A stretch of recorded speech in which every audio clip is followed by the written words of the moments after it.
चरण सिंह सापरा साहब अब राष्ट्रीय प्रवक्ता हैं कांग्रेस पार्टी के, वो भी हमारे साथ जुड़ चुके हैं। चरण सिंह सापरा साहब, सबसे पहले आपसे, कोरोना की इस चेन को तोड़ने के लिए क्या कांग्रेस पार्टी, देश की सबसे पुरानी पार्टी, सरकार के साथ, देश के साथ है?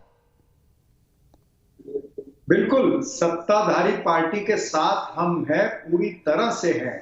और प्रमुख विपक्षी पार्टी होने के नाते ये लोकतंत्र प्रणाली में हमारा दायित्व भी बनता है कि जब कभी और जहां कहीं सत्ताधारी पार्टी अगर कोई चूक करती हो, कोई गलती करती हो, तो उसको चेताने का काम भी ये लोकतंत्र की प्रणाली में विपक्षी पार्टी का है। इसीलिए हमने बार बार सत्ताधारी पार्टी को ये समझाने की कोशिश की है कि ये कोरोना कोई खिलौना नहीं है, आप इसको खिलौना मत समझिए। ये ताली थाली से या वो गाय का गोबर लगाने से या पापड़ खिलाने से ये कोरोना नहीं जाने वाला है, या गो कोरोना बोलने से ये नहीं जाने वाला है। इसके विरुद्ध हमको डट करके लड़ना पड़ेगा।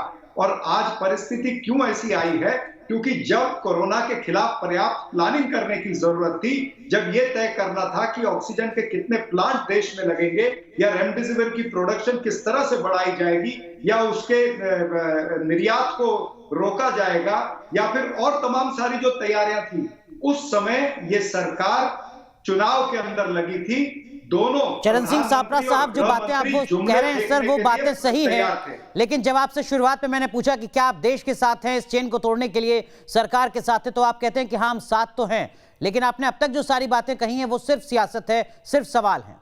नहीं, सियासत नहीं है ये, सियासत आप कह रहे हैं, लेकिन हम प्रमुख विपक्षी पार्टी होने के नाते ये हमारा दायित्व है। सर, प्रमुख विपक्षी पार्टी के नाते सिर्फ ये काम नहीं होता है कि आप सवाल खड़े करें। प्रमुख विपक्षी पार्टी के नाते ये भी एक जिम्मेदारी होती है आपकी कि जब देश पर संकट हो तो आप आगे आएं। सवाल और जवाब का सिलसिला बाद में भी तय हो सकता है। राहुल गांधी जो आपकी पार्टी के नेता हैं, उनका ट्वीट इस वक्त हम दिखा रहे हैं। वो कह रहे हैं कि अब भारत सरकार इन्हीं लोगों से उन कंपनियों को दुनिया में सबसे ऊंची दर वैक्सीन के लिए चुकाने के लिए कहेगी। एक बार फिर से सिस्टम जो है वो विफल हो रहा है। वैक्सीनेशन को लेकर, कंपनीज को लेकर सवाल यहां पर राहुल गांधी खड़ा कर रहे हैं। इससे पहले भी कांग्रेस पार्टी के जो तमाम नेता हैं वो वैक्सीन को लेकर सवाल खड़ा करते रहे, उसका जिक्र हम पहले भी करते रहे। राहुल गांधी ने भी ट्वीट किए हैं वैक्सीन को लेकर, राशिद अल्वी जैसे नेताओं ने भी ट्वीट किए हैं, और राशिद अल्वी इकलौते ऐसे नेता नहीं, और भी तमाम नेताओं ने ट्वीट किए हैं। सवाल सिर्फ यह है कि जो अब तक हुआ वो हो गया, क्या आगे आप इस चेन को तोड़ने के लिए देश के साथ खड़े हैं? सापरा साहब, बुनियादी सवाल मेरा ये है सर। देखिए, आपके बुनियादी सवाल के साथ ही हम खड़े हैं। हम बिल्कुल देश के साथ और मौजूदा सरकार के साथ में हैं। लेकिन आप ये भी देखिए कि जब जब राहुल गांधी जी ने जो बात कही है, राहुल जी ने कहा था कि ये कोरोना सुनामी है, तो कुछ दिन पहले कोर्ट ने भी ये कहा कि ये सुनामी आई हुई है।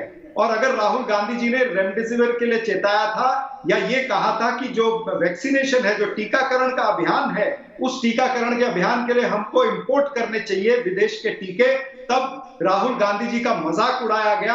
ये कहा गया कि वो कोई मिडिलमैन बन गए हैं या कोई बीच में दलाली कर रहे हैं। सर, आप सारी बातें अतीत की कर रहे हैं, मैं बात भविष्य की कर रहा हूं। गांधी जी को सापरा साहब, अंतर सिर्फ इतना है कि आप बीते कल की बात कर रहे हैं और मैं आने वाले कल की बात कर रहा हूं, और ये समझने की कोशिश कर रहा हूं कि क्या जो आने वाले वक्त में संकट और बढ़ता नजर आ रहा है, क्या उसको काबू करने के लिए हर शख्स जिम्मेदार है अपनी भूमिका में।